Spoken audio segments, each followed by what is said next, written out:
Master, welcome back again to our channel. Panibagong araw, panibagong kabanata na naman ang pagsamasamayin natin ngayong araw na ito. At kung bago ka sa ating channel, pag-click ang subscribe button and hit the notification bell para updated kayo sa ating mga susunod na videos.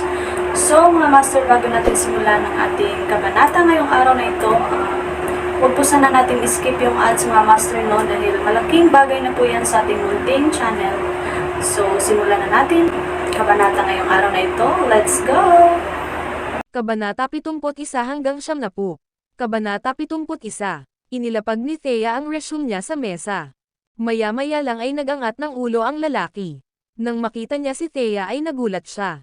Maghintay ka. Ha? Aalis na sana si Thea matapos ibigay ang resume, pero napatigil siya at napatingin sa recruiting manager ng Ella Corporation.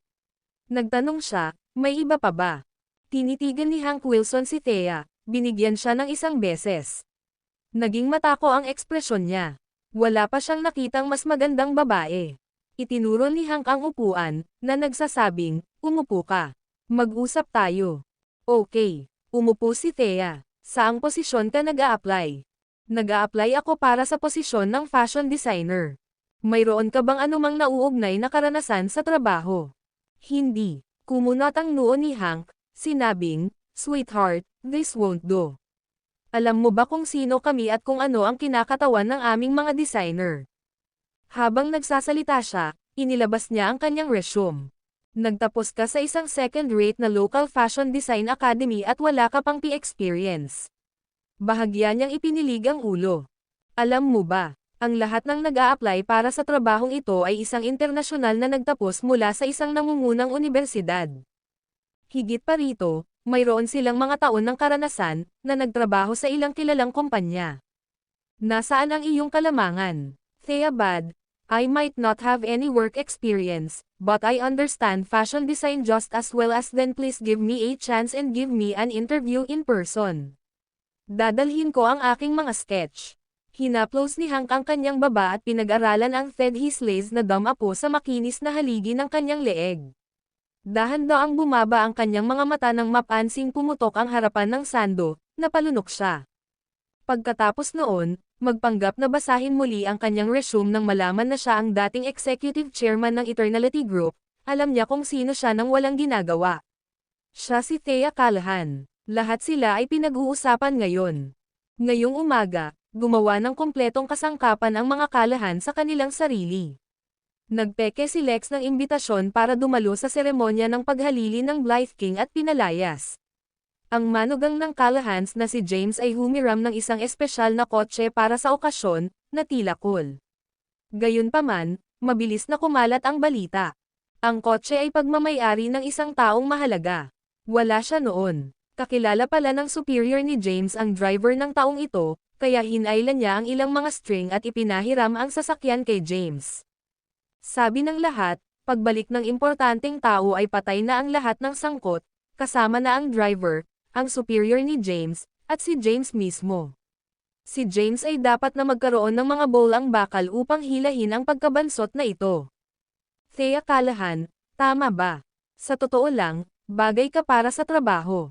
Paano ito? Magkita tayo ngayong gabi. Magbabahagi ako ng ilang tips sa Tagalog tungkol sa panayam sa iyo.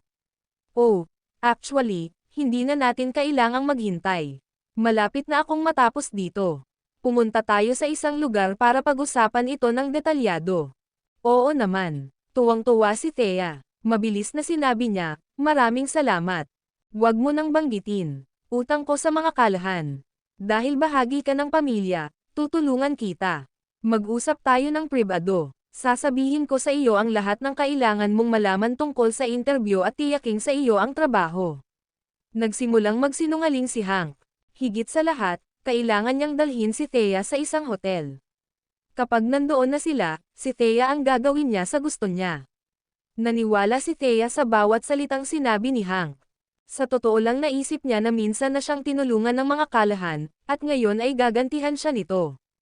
Nag-squat si James sa labas ng recruitment booth ng Ella Corporation, naninigarilyo, binon lang, naramdaman niya ang isang alon ng mamamatay tao na intensyon sa kanya. Agad na alerto, pinag-aralan niya ang karamihan, ang kanyang tingin ay dumapo sa isang tao sa partikular. Siya, sumimangot si James, bakit siya nasa Kensington? Dahil hindi pa tapos si Thea, nag-alinlangan lang siya saglit bago bumunot sa babae. Ang video na ito ay edited by Urban Storytelling. Kabanata 72, oras na para umuwi. Sinabihan ni Hank ang ibang mga aplikante na bumalik kinabukasan. After that, he packed his things and said, Thea, bakit hindi tayo bumalik sa pwesto ko? Walang tao sa bahay, kaya kung ipaliwanag ang lahat ng detalyado. Natigilan si Thea, sa lugar mo. Nang makita ang gulat na ekspresyon ni Thea, mabilis na binago ni Hank ang kanyang pahayag. Mas malapit ang pwesto ko, kaya mas convenient. Kung hindi ka komportable dyan, pwede na tayong pumunta sa opisina ko. Si Hank ay ang Human Resources Manager sa Ella Corporation. Bilang siya ang namamahala sa pagre-recruit, mayroon siyang sariling opisina. May isang sopa sa kanyang opisina, na gumagana ng maayos bilang isang kama. Pinag-isipan niya ito ng mabuti. Ipapahiga niya si Thea sa kama by hook or by crook. Pagkatapos ng lahat, binansagan siya ng media bilang pinakamagandang babae sa Kensington. Natuwa na lang siya sa pag-iisip tungkol sa mainit nitong katawan at sa magandang mukha nito. Nakahinga ng maluwag si Thea nang mabalitaan niyang pupunta sila sa opisina nito. Mabilis, sinabi niya, salamat, Ginoo. Huwag mo nang banggitin. Tawagin mo na lang akong Hank. Hinawakan niya ang kamay ni Thea. Iniwasan siya ni Thea. Generously, sinabi ni Hank, paumanhin. I thought of you as my little sister. Sa dami ng tao, gusto ko lang makasigurado na ligtas ka. Hinawakan ni Thea ang buhok niya, nakangiti. Huwag kang mag-alala tungkol dito. Ipinakita sa kanya ni Hank. Tara na. Naunang lumabas si Thea. Nang hindi niya makita si James, natarante siya, tinawag siya. Hindi niya binuhat sumimangot si Shi at mamulong, saan siya nagpunta. Thea, alis na tayo. Okay, umalis na si James. Hindi ito masyadong pinag-isipan ni Thea. Napagod siguro sa paghihintay at umalis ng maaga. Sa halip ay nagpadala siya ng voice message kay Jamnes. Jamie, pupunta ako sa Ella Corporation para pag-usapan ang isang interview. Pwede ka munang umuwi. Nang may padala niya ang mensahe, sinulyapan niya si Hank. Matako siyang nakatitig sa kanya. Nakakunot ang noo niya habang pinagmamasdan ang ekspresyon nito. Sinubukan itong takpan ni Hank, ngumiti, sorry, Thea. Napakaganda mo kaya hindi ko maiwasang maisip na may iba't ibang damit, nagtataka ako kung ano ang pinakamagandang hitsura mo. Nag-iisip siya ng mga damit, pinagpapantasyahan kung anong klaseng damit panloob si Thea ang magmumukhang pinaka-sexy sa mga salita ni Hank na pumukaw sa interes ni Thea. Tila si Hank ay isang taong pinahahalagahan ang kagandahan sa mga bagay at bihasa sa disenyo ng fashion. Huwag kang mag-alala, mukhang pamilyar ka sa lahat ng bagay sa fashion. Baka kailangan kong matuto ng isa o dalawang bagay mula sa iyo. Pakiramdam ni Hank ay naglalakad siya sa hangin. Siya ay isang tao lamang sa human resources. Paano niya malalaman ang anumang bagay tungkol sa disenyo ng fashion? Gayunpaman, buong pagmamalaki niyang sinabi, I know all there is to fashion design, let's go. Sa aking opisina kung saan maaari naming ibahagi ang aming mga ideya. Sa ganitong paraan, pakiusap. Ihahatid kita doon. Bilang manager sa Ella, hindi ako kumikita ng malaki. Mga 50,000 dolyar lamang. Mas mataas ang year-end bonus, kaya ko pa ring bumili ng luxury car. Balak niyang ipagmalaki ang kanyang kayamanan. Ngumiti si Thea. Nakakabilib iyan. Napakarami mong naabot sa murang edad. Kailangan mong turuan ako ng iyong mga paraan. Haha, mamaya na natin pag-usapan. Natawa si Hank. Sumama si Thea kay Hank sa Ella Corporation. Habang hinihintay ni James si Thea sa labas, naramdaman niya ang isang wave ng pagpatay na layunin, napansin ang isang pamilyar na tao sa karamihan. Mabilis niyang nilagay sa silent mode ang phone niya, sinundan ang tao. Umalis ang tao sa job fair, patungo sa isang mall sa likod lang. Sinundan niya ang tao sa isang underground parking lot sa pamamagitan ng back entrance ng mall. Babae ang sinusundan niya. Ang video na ito ay edited by Urban Storytelling. Kabanata 73. Mukhang nasa 25 o 26 na taong gulang ang babae. Siya ay isang pangitain sa isang itim na leather jacket at itim na leather na pantalon na may mahaba at itim na buhok na dumadaloy sa kanyang likod. Kitang-kita sa kanyang damit ang kanyang maputi. Pagdating niya sa underground parking lot, tumayo siya sa isang sulok at tumingin sa paligid, na parang may hinahanap. Dahan-daang inabot niya ang kanyang likuran, gumawa ng isang magandang pistol. Sa pagkakataong iyon, bigla siyang lumingon at itinutok ito kay James. Nang makitang si James iyon, natarante siya. Mabilis niyang itinago ang pistola at nauutol, "Ikaw ito." Dumaan si James at Sam Andel sa isang halijing bato, pinag-aaralan ang babaeng mukhang inosente. Malumanay niyang sinabi, "Anong ginagawa mo rito? Bakit wala ka sa hangganan ng Southern Plains?" Nakita na ni James ang babaeng ito dati. Siya ay isang mahalagang miyembro ng isang pangkat ng mga magnanakaw. Nahuli niya itong nagnanakaw ng sinaunang nicho. Gayunpaman, dahil ninanakawan nila ang sinaunang libingan ng kaaway, hinayaan niya silang umalis ng walang kaabalahan matapos humiling ng malaking pantubo sa kanila. Palagi silang nasa hangganan. Bakit nasa Kensington sila ngayon? Kinabahan si Black Rose nang makita si James.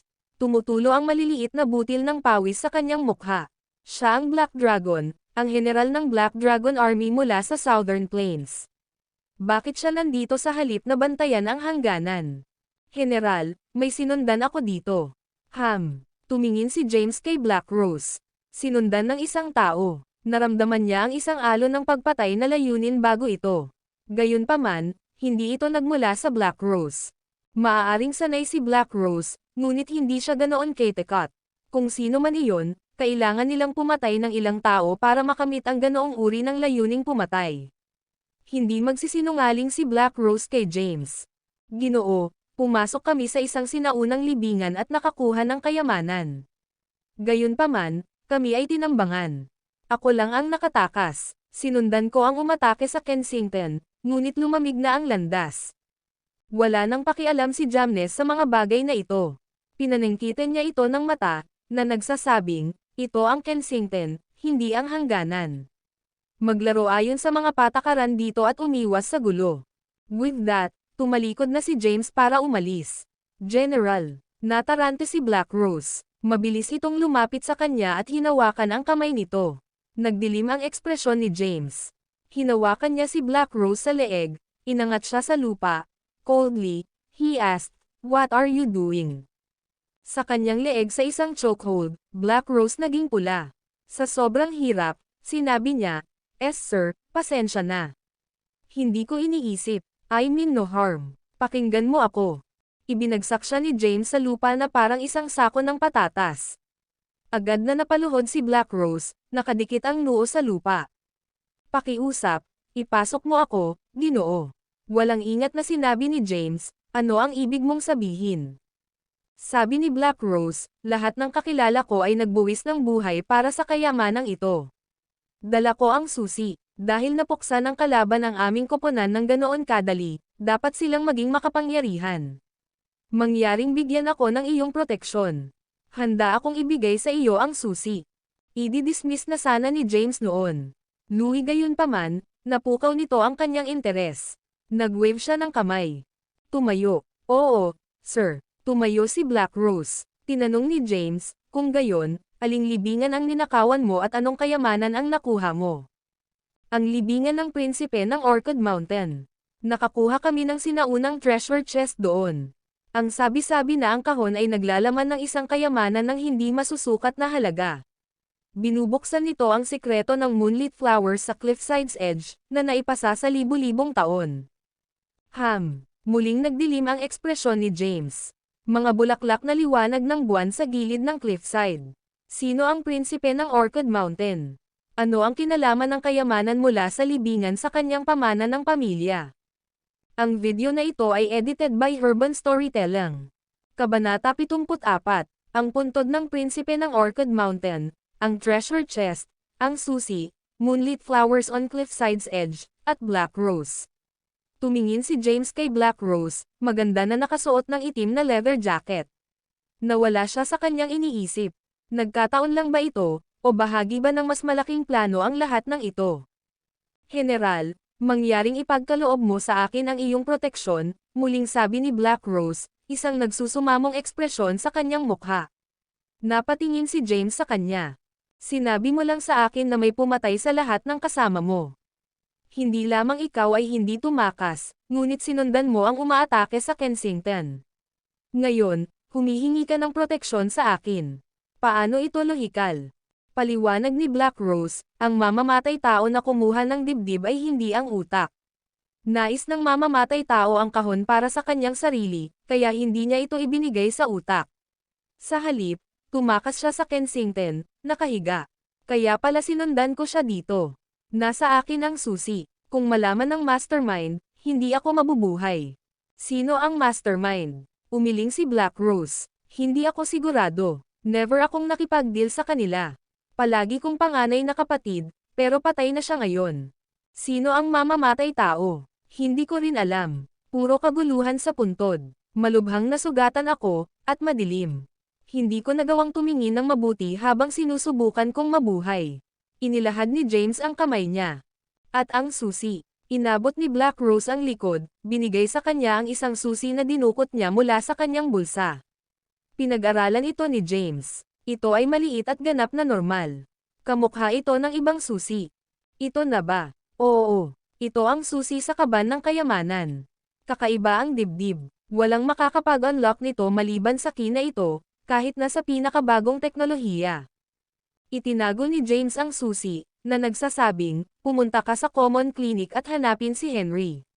Manatili sa kanya. Kasalukuyang nasa Southern Plains si Henry, kaya pumunta ka pagkatapos ng ilang araw. Tumalikod ulit si James para umalis. Ayaw niyang makisali. Gayunpaman, dahil may kinalaman ito sa Moonlit Flowers on Cliffside's Edge, wala siyang pagpipilian na Moonlit Flowers on Cliffside's Edge ay ang kanyang family heirloom. Ngunit wala siyang alam tungkol sa pagpipinta. Ang alam lang niya ay ilang taon na ang painting, sikat sa mundo ng mga antiquities. Sa kasalukuyan, ito ang pinakamahal na pagpipinta sa mundo. Ilang peking painting ang lumabas, ngunit walang nakakita sa totoong painting. Pagkaalis ni James sa parking lot ay mabilis ding umalis si Black Rose. Kinuha ni James ang phone niya pagkaalis niya, napansin niyang tinawagan siya ni Thea at nag-iwan ng mensahe. Hindi na niya ito tinawagan, sa halip ay bumalik sa job fair sakay ng kanyang electric motorcycle. Ella Corporation ito ay isang internasyonal, kilalang korporasyon. Dahil ang Kensington ay isang malaking lungsod, ang Ella Corporation ay nagtayo ng isang sangay dito Human Resources, ang opisina ng manager. Umupo si Thea sa sopa, pinagdikit ang mga paa. May hawak siyang baso ng tubig na ibinuhos ni Hank para sa kanya. Nakatitig ito sa kanya. Hindi niya alam kung ano ang gagawin. Hank. Thea. Ang init ng panahon. Uminom ng tubig. Mag-uusap tayo pagkatapos nito. Tinitigan ni Hank si Thea. Mula sa kanyang anggulong pagtayo, kitang-kita niya ang ibaba ng shirt nito, na nagsiwalat ng pahiwatig kung ano ang ikakatuwa niya mamaya. Nagiging excited na siya. Nilagyan niya ng gamot ang tubig. Hanggat iniinom ni Thea ang tubig, siya ang dapat gawin kung ano ang gusto niya. Uminom ka, Thea. Hindi na nakapaghintay si Hank. Pinagpapantasyahan niya kung ano ang mangyayari. Nakatitig sa kamangha-manghang figure ni Thea, natuyo ang kanyang bibig. Suminsam si Thea sa kanyang tasa. Nakahinga ng maluwag si Hank Hiv nang makita siyang umiinom. Umupo siya sa tapat niya at nagsimulang makipag-chat sa kanya. Ngayon ay kailangan na lang niyang hintayin ang pagpasok ng droga. Thiz, ikaw ang pinakamagandang babae na nakita ko sa buhay ko. Ang video na ito ay edited by Herban Storytelling. Kabanata 75. Salamat. Oh yeah, Thea. I heard that your husband is Lex's handpicked candidate. He's an orphan and a retired soldier. Why are you with him? You could definitely do better than him. Why not consider a successful young man who's wealthy?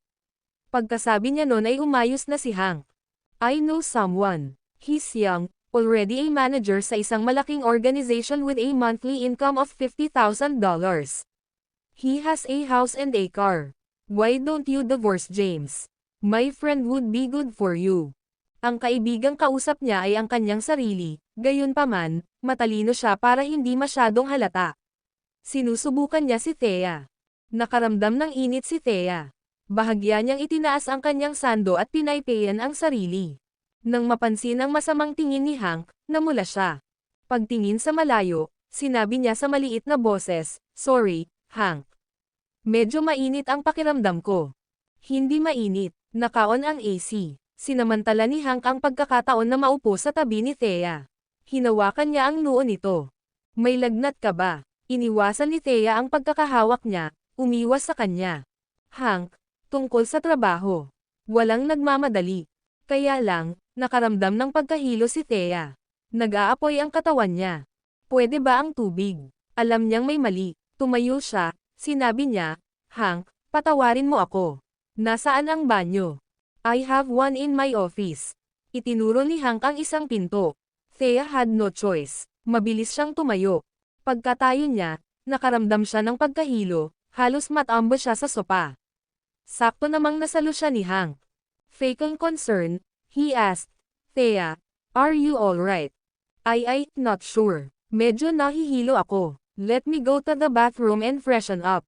Bahagyang umiling si Thea at muling tumayo. Kahit na umiikot ang lahat, pumunta siya sa banyo at nilock ang pinto sa likod niya. Mabilis, tinawagan niya si James. Pabalik na si James nang sagutin niya ang telepono. "Jamie, ay baka nadroga ako. Nasa Human Resources Manager's Office ako sa Ella Corporation, please come dali, feeling hot." Tinawagan ni Thea si James mula sa banyo ni Hank. Pagkatapos niyang ibaba ang tawag, umikot ang mundo. Hindi na niya maidilat ang kanyang mga mata. Inaantok na siya. Binuksan niya ang gripo at patuloy na binuhusan ng tubig ang kanyang mukha, na nagpapanatili sa kanyang alerto. Galit na galit si James. How dare anyone go after his wife? Tinapon niya ang kanyang dekuryenteng motorsiklo at sumugod sa gitna ng kalsada, pinara ang isang kotse sa tabi ng kalsada. Nagpreno ang driver, tumitili ang mga gulong. Umakyat ang itim na usok dahil sa alitan. Tumingin ang driver kay James at ibinaba ang bintana. Viciously, sumigaw siya, "What the F***?" Lumapit si James, pilit na binuksan ang pinto, at pinaalis ang driver. Pagkatapos, tumakbo siya sa Ella Corporation ng napakabilis. Sa sobrang pag-aalala ni James kay Thea ay hindi niya napansin na may babae sa backseat. She was so terrified she didn't even say a word. Masyadong nakaka-intimidate si James. Pawis na pawis siya. Ella Corporation, ang opisina ng tagapamahala ng Human Resources. Tinanggal ni Hank ang kanyang kamiseta, inilantad ang kanyang mga kalamnan. Pagtingin sa pinto ng banyo, dinilaan niya ang kanyang mga labi, ngumisi. "Ang pinakamagandang babae sa Kensington. I get to enjoy you today." Tungkol sa mga kahihinatnan, pinag-isipan niya ito. Batay sa kanyang nalalaman, si Thea ay pinalayas sa pamilya. Hindi na siya bahagi ng mga kalahan. Kung hindi siya maghahanap ng trabaho. Tungkol naman sa asawa niyang si James, may ginawa itong katangahan sa paghiram ng sasakyan. Sa sandaling bumalik ang mahalagang tao, siya ay patay na. Walang dapat ikatakot. Higit pa rito, i-record niya ang buong bagay. Thea would never say a word. "I'm coming for you, Thea." Ang video na ito ay edited by Urban Storytelling. Kabanata 76. Sa opisina, hinubad ni Hank ang lahat ng kanyang damit. Naglakad siya papunta sa banyo at tinulak ang pinto, only to discover it locked. She's quite alert, kumagat siya ng masama. Kumatok sa pinto, sumigaw siya, "Thea, buksan mo." Sa banyo, patuloy na sinasaboy ni Thea ang kanyang mukha at maging ang kanyang ulo ng tubig. Basang-basa ang kanyang damit, nakakapit sa kanyang katawan at nakadisplay ang kanyang mga kurba. Gayunpaman, ang mga gamot ay makapangyarihan. Walang tubig ang maaaring magpawalang bisa sa mga epekto nito. Lalong uminit siya. Pakiramdam niya ay may mga kulisap na gumagapang sa loob niya. Ang isang pangunahing pagnanasa ay tumataas. Hindi niya kailanman naramdaman ang pagnanasa ng ganito. Sahig, hinihila ang kanyang damit at kinakamot ang kanyang balat. Sa labas ng pinto, umalangaw-ngaw ang boses ni Hank. Thea, buksan mo. Gusto mo, di ba? Ipaparamdam ko sa'yo kung bubuksan mo ang pinto." Hank kept teasing her from the outside. Thea still had her wits about her. Alam niya na hindi niya kayang sumuko, may asawa na siya. Her husband was James. She would never give herself to anyone else except James. She Saturday on the floor, her face as red as a tomato, she looked like she was in pain. Ilang minuto nang tumatawag si Hank, ngunit hindi pa rin binubuksan ni Thea ang pinto. Sa sobrang galit niya ay sinimulan niyang sipin ang pinto. Gusto niya itong sipin. Anyway, nakauwi na ang lahat. Walang tao sa paligid. Kahit na gumawa siya ng racket, walang makakaalam. Lagi siyang makakakuha ng magkukumpuni ng pinto kinabukasan. Paano maipapasa ang gintong pagkakataong ito? Paulit-ulit niyang sinipa ang pinto, once, twice, thrice. Bawat kakay nagpaparamdam sa puso ni Thea. Pagkaraan ng ilang minuto, sa wakas ay nagawa niyang ibagsak ang pinto. Napalunok siya nang makita si Thea na nakalupasay sa sahig, basang-basa. Pulang-pula ang mukha niya. Agad niyang niyakap ang sarili looking at her, he said playfully. How do you feel? Grabe, beg me for it, beg me and I'll help you out. Ayaw na niyang madaliin ang mga bagay-bagay. This was his office, he could do whatever he wants with Thea. Nakangiting kinuha niya ang kanyang telepono at nagsimulang mag-record. Yumuko siya at pilit na inilayo ang mga braso ni Thea sa katawan nito, napunit ang kanyang shirt. May napunit na tunog. Ang mga butones ni Thea ay bumungad, na nagpapakita ng puting lace at kulay rosas na balat. Perfect. Absolutely perfect. Hinangaan ni Hank si Thea. He was going to take his time. He wanted to wait until Thea almost could take it, begging him to take her instead. Magmakaawa ka, Thea. Magmakaawa ka na ihatid kita. Nakaramdam ng pagkahilo si Thea. Gusto niyang sumagot, ngunit sinabi sa kanya ng kanyang instincts na itikom ang kanyang bibig. Kinagat niya ang kanyang dila, ginamit ang sakit upang panatilihin ang kanyang huling onsa ng loika tungkol sa kanya. Alam niyang darating si James. Matapos matanggap ni James ang tawag ni Thea, nagnakaw siya ng kotse at tumakbo sa Ella Corporation ng napakabilis, na binabaliwala ang lahat ng mga ilaw at panuntunan. Hoy, sino ka? After office hours na. Galit na pumasok si James sa Ella Corporation. Lumapit ang ilang security guard, sumisigaw, ikaw, mag-freeze. Naikuyom ni James ang kanyang kamao at sinuntok ang isa sa kanila. Lumipad ang gwardya ng ilang metro ang layo, sinampal siya sa lupa at nawalan ng malay. May nanggugulo, dali, ang ilan sa mga gwardya ay tumawag ng backup. Lumapit si James sa isang gwardya, binuhat siya mula sa lupa. Malamig na tanong niya, saan ang opisina ng Human Resources Manager? Siya ay kahawig ng isang hayop sa sandaling iyon. Ang kanyang mga mata ay pula. Sa sobrang takot ng guard ay binasa niya ang sarili at nagsimulang manginig. Sa ikatlong palapag, tinabi siya ni James. Maya-maya pa, ilang gwardya ang lumapit na may dalang mga electric baton. James clenched his fists and rushed at them. He knocked them out mercilessly, his face a hard mask na talo sila nang wala sa oras, nakahiga sa lupa na may bali ang mga paa, umuungol sa sakit. Nagmamadaling umakyat si James sa hagdan patungo sa ikatlong palapag. Nakita niya ang opisina ng manager. Sa loob ng opisina, ang video na ito ay edited by Urban Storytelling. Kabanata 77. Kinaladkad ni Hank si Thea palabas, inihagis siya sa sopa.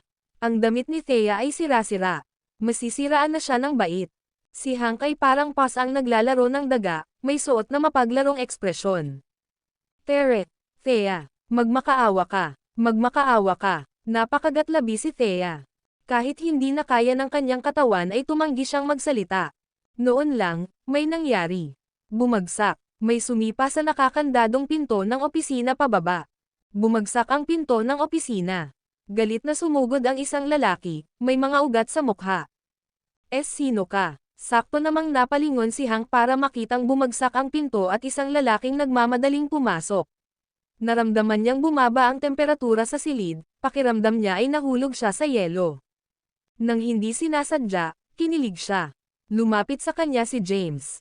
Sino ka? Nakita ni James si Thea na nakahiga sa couch, basang-basa ang katawan at sira-sira ang damit.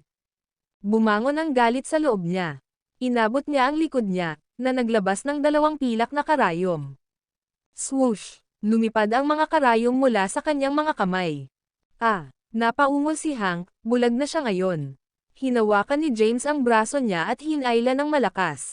Basag. Nabali ang braso niya. Isang paa ang pamatong sa kanyang tuhod. Nabali ang tuhod ni Hank, bumagsak ang katawan niya sa lupa. Napilayan siya, isang paa ang tumapak sa dibdib niya, mas pinabigat ito ni James, nabali ang tadyang ni Hank nang walang gaanong pagsisikap. Natigilan si Hank. Noon lang, nakaramdam siya ng takot. Ito ba ang demonyo? Halos hindi niya naiintindihan ang nangyayari bago nawala ang kanyang paningin, paa, at tadyang. Namutla ang mga security guard na nandoon. Nakatayo sila sa entrance ng opisina, wala ni isa sa kanila ang nagtaas ng daliri. Tinatak ni James ang puso ni Hank. Sumigaw si Hank bago siya nawalan ng boses. Nakasubsob ang ulo niya sa gilid, na humihinga ng huli. Matapos patayin si Hank, pumunta si James sa sopa. Thea, ako ito, James. Nawalan ng malay si Thea. Nang marinig niya ang isang pamilyar na boses, bahagyang minulat niya ang kanyang mga mata. Nang makitang si James iyon, nakahinga siya ng maluwag. Jamie, siya, iuuwi na kita. Binigyan ni James si Thea ng isang tableta na nagpatambas sa kanya kaagad. Sa sandaling makita ni James si Thea, alam niyang nasa sistema niya pa rin ang droga. Kailangan niyang alisin ang mga ito sa sistema niya bago ito magdulot ng mga problema. Sa isang best case na senaryo, ang mga gamot ay makakaapekto sa mga ugat sa kanyang utak, na posibleng magresulta sa demensya.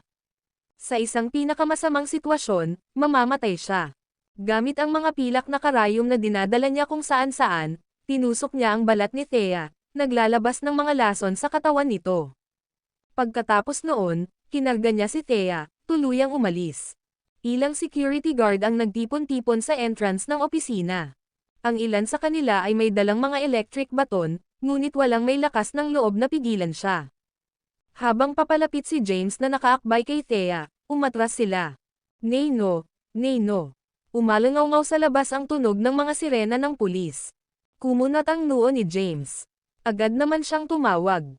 The Blythe King was in the middle of a meeting when his phone ring nang mapansin na unknown number iyon, itinaas niya ang kamay para ihinto ang meeting. Hello. Who is this? Ako to, James. May napatay ako sa Ella Corporation. May kasamang pulis ngayon. Takpan mo ako. Black Dragon, hindi ako ang iyong subordinate, hindi mo masasabi sa akin kung ano ang gagawin. Papatayin ko ang lahat ng mga saksi. Huwag kang padalos-dalos. Gagawin ko. Ang video na ito ay edited by Urban Storytelling. Kabanata 78. Narinig ni James ang sirena. Alam niyang darating ang mga pulis. Gayunpaman, hindi niya nais na malaman ang lahat ng mga bagay na nangyayari ngayon. Isang ordinaryong babae lang si Thea at nakaranas na ng sapat na pang-aabuso. Ayaw ni James na masangkot ang mga pulis dahil kakalat ang balita, at magkakaroon ng kaguluhan sa lungsod. Bagamat ayos lang si Thea, tiyak na magbubunga ng tsismis kung may mabalitaan. Matagal na siyang naging sentro ng tsismis. Ayaw ni James na magdulot pa siya ng gulo. Kaya, tinawagan niya ang Blythe King. Pagkatapos ng tawag, bumalik siya sa opisina at umupo sa sofa, naghihintay ng reply. Samantala, 12 ng mga security guard ang nagtipon sa pintuan. Puno ng pawis ang kanilang mga mukha at may hawak na mga dekoryenteng batuta, takot na pumasok sa silid ng opisina. Sa loob ng opisina, ang walang buhay na katawan ni Hank ay nakahandusay sa pool ng dugo sa lupa. Ang Blythe King ay nasa isang pulong nang matanggap niya ang tawag mula kay James. Narinig niya ang ugali ni James at nag-aalala na si James ay kumilos ng walang ingat, ang mga gawain sa Ella Corporation at ang militar na ang bahala dito. Ihanda agad ang sasakyan. Pupunta ako sa Ella Corporation. Ella Corporation. Lumipas na ang mga oras ng opisina, ngunit marami pa ring empleyado ang nag-o-overtime. Sa unang palapag, mahigit 12 ng mga security guard ang nakahandusay sa lupa na may pinsala sa mga kamay o binti. Hindi minor fractures ang mga nasugatan ngunit dulot ng pagkakabit sa sobrang lakas na naging sanhi ng tuluyang pagkabali ng kanilang mga paa. Ang mga security guard ay nakahiga sa lupa at napaungol sa sakit. Namatay pa nga ang ilan sa kanila dahil sa pagkawala ng dugo. Dumating ang mga pulis, hinaranggan ang eksena, at nagpadala ng mga ambulansya. Ang club ay isang ganap na armado na espesyalisadong unit ng pulisya. Nang makakita ng ganoong madugong eksena, lubos silang naging mapagmatsyag nang magsimula silang magtanong tungkol sa sitwasyon. Matapos malaman na nasa loob pa ng gusali ang salarin, nagmamadali silang nag-strategize, biglang nakatanggap ng tawag sa telepono ang kapitan ng team mula sa mga nakatataas, na ipinaalam sa kanya na huwag makialam sa isyu sa ELA Corporation at malapit ng sakupin ng militar. Lumitaw ang mga sasakyang militar sa labas ng ELA Corporation, 12-12 ng mga jeep ang lumapit sa gusali, at lumitaw ang libu-libong sundalong militar na kompleto ang sandata. Kaagad, pinalayas nila ang mga nanunood sa labas ng gusali at pinalayas ang mga pulis. Humigit kumulang 10 minutong naghihintay si James sa opisina habang nagpapakita ng militar at tuluyang pinigil ang mga security guard. Isang matipunong nasa katanghaliang tao ang pumasok sa opisina at sinulyapan ang walang buhay na katawan ni Hank na nakahandusay sa lupa. Pagkatapos, binaling niya ang tingin kay James, na nakaupo sa sofa at kalong-kalong si Thea. Lumapit siya sa kanila at sinaway na may bakas ng pagkadismaya sa mukha. James, nasa Kensington ka, hindi sa Southern Plains. Paano ka naging walang awa? Tumayo si James na kinarga si Thea at sumagot, aalis ako sa likod ng pinto. Ayusin mo ang sasakyan para maibalik ako ng ligtas. Ayokong may kumalat na balita tungkol sa nangyari dito ngayon, kaya mas mabuting pangasiwaan mo ang mga tao. Sino ang nakakita sa akin ng maayos? Tumalikod na si James at umalis. Nadismaya ang Blythe King. Siya ang marangal na commander ng Western Border at kamakailan ay na-promote bilang Commander-in-Chief ng 5 hukbo, ngunit siya ay inutusan ni James. Gayunpaman, talagang umaasa siya na hindi nagdudulot ng gulo kay James. Tahan na. Lumingon si James na karga-karga si Thea at sinulyapan ang Blythe King na nakasuot ng uniforme ng militar na may 5 bituin sa balikat. Ano? May iba pa ba? Walang ganang sabi niya. Please don't cause any more trouble. After all, this kind of stuff falls under my jurisdiction. Huwag mo na akong pahirapan. I'm begging you, okay? Isang mata sa mata at ngipin sa ngipin. Tumalikod na si James at umalis. Walang kinatatakutan si James, at hinamak niya ang mga batas, na ikinagalit ng Blythe King, ngunit wala siyang magawa laban sa kanya. Wala siyang pinanghahawakan na arestuhin si James. Ang huli ay gumawa ng isang karumal-dumal na krimen maliban kung ang pinakamataas na komandante ay nagbigay ng utos, malalim na hininga at itinuro, magpadala ng kotse sa pintuan sa likod at ibalik siya. Naiintindihan. Ang video na ito ay edited by Urban Storytelling. Kabanata 79. Agad na pumunta ang mga subordinate ng Blythe King para magayos. Pagkatapos, muli siyang nagbilin, kunin ang lahat ng footage ng surveillance camera sa loob ng ELA Corporation. Aliwin ang mga pamilya ng mga napinsala ni James, at ibigay sa kanila ang anumang kailangan nila, ito man ay paggamot o kabayaran. I-detain ang lahat ng mga security guard na nakakita kay James dito ngayon at ipapirma sa kanila ang isang non-disclosure agreement. Lahat ng nakita nila ngayon ay mas mabuting dalhin sa kanilang libingan, kung hindi, sisiguraduhin kong mananagot sila kung anumang salita sa araw na ito ang lumabas ***. Gayon din, ipahayag sa publiko na ito ay isang magkasanib na ehersisyo sa pagitan ng puwersa ng militar at pulisya. Mabilis na nagayos ang Blythe King para asikasuhin ang bagay. Tulad ng para sa namatay na si Hank, nagpadala siya ng isang tao upang siyasatin ang kanyang pagkakakilanlan, ngunit kalaunan ay nalaman na siya ay mula sa Wilsons, isa sa Great 4 Nanograms Kensington. Nagpadala siya ng mga tauhan upang ipaalam ng personal ang mga Wilson, na sinabi sa pamilya na hinahangaan niya si Hank at kinuha siya para sa lihim na pagsasanay bilang isang espesyal na ahente. Kaya, hindi makakauwi si Hank sa loob ng maikling panahon. Sa totoo lang, palihim na dinadala ang kanyang katawan para i-cremate. Nakauwi si James sakay ng kotseng inihanda ng Blythe King. Lumabas na ang lahat, at walang tao sa bahay. Binuhat niya si Thea, na natutulog, sa kama. Nang makitang basang-basa ang damit nito, bahagyang namutla ang mukha nito. Pagkaraan ng ilang sandali, pumunta siya sa aparador at kumuha ng damit. Muli siyang naglakad patungo sa kama at nagpalit ng damit ni Thea. Siya ang maalamat na general ng Dragon ng Southern Plains at hindi pa nagbibihis ng babae dati.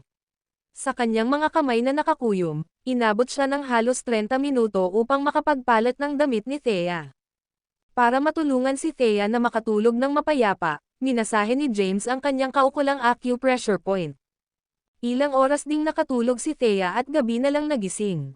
Bumangon siya mula sa kama, hinimas niya ang kanyang ulo. Nang maalala ang mga nakaraang pangyayari, nang inag ang kanyang katawan at likas niyang hinayla ang kubrekama, lumiit sa isang sulok. Then she realized that she was home, and she let out a sigh of relief. Thea, gising ka na ba? Bumukas ang pinto, at pumasok sa kwarto si James na naka-apron. Nagluto na ako ng hapunan. Pwede na tayong kumain kapag bumalik na sina mama at papa. James, nakaramdam ng hinanakit at humagulgol si Thea. Lumapit si James at umupo sa tabi ng kama. Agad na yamakap si Thea sa kanyang mga bisig at sumigaw. Everything's alright. Dumating ako sa oras at walang nangyari. Ang HR manager ng Ella Corporation ay inaresto ng pulisya at malamang na magsisilbi ng ilang taon sa bilangguan. Nang marinig ito, nakahinga ng maluwag si Thea. Sa kabutihang palad, dumating si James sa oras, kung hindi, ang mga kahihinatnan ay magiging mapaminsa lang. Still, thinking back about it scares me, naisip ni Thea. Salamat, James. Kailangan mong maging mas maingat sa hinaharap. Hindi maiwasan ng mga lalaki na ma-mesmerize sa iyong kagandahan.